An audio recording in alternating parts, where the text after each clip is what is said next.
Bonjour, aujourd'hui je vais vous faire écouter le premier son jamais enregistré dans l'histoire de l'humanité et je vais vous mettre au défi d'essayer de reconnaître ce qu'on entend. Ce son, il se trouve là-dedans. On est ici aux archives de l'Académie des Sciences. Bon alors l'Académie c'est ça. Et ils ont le premier son jamais enregistré.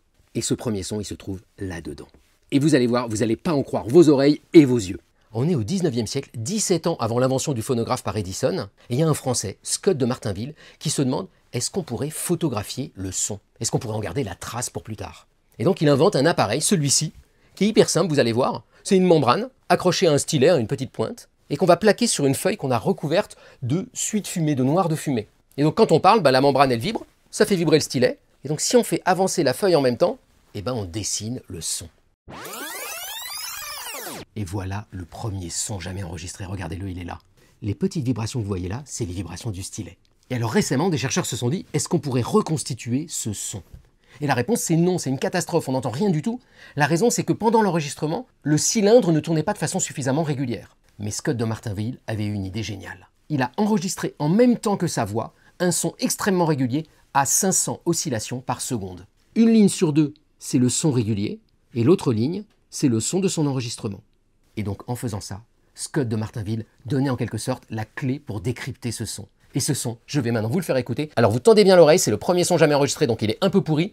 Il faut que vous reconnaissiez ce que c'est. Écoutez bien, c'est parti.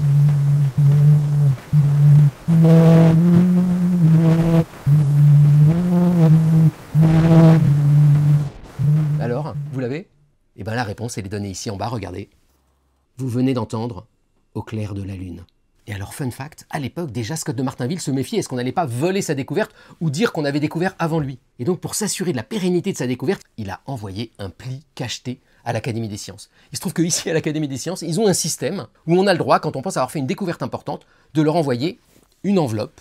Là, je vous montre l'enveloppe d'origine de Scott de Martinville, cachetée évidemment, où on décrit sa découverte ou son idée géniale. Et on peut, quelques années plus tard, si Edison dit « Ah mais non, j'ai découvert ça avant toi », demander à ouvrir le pli cacheté.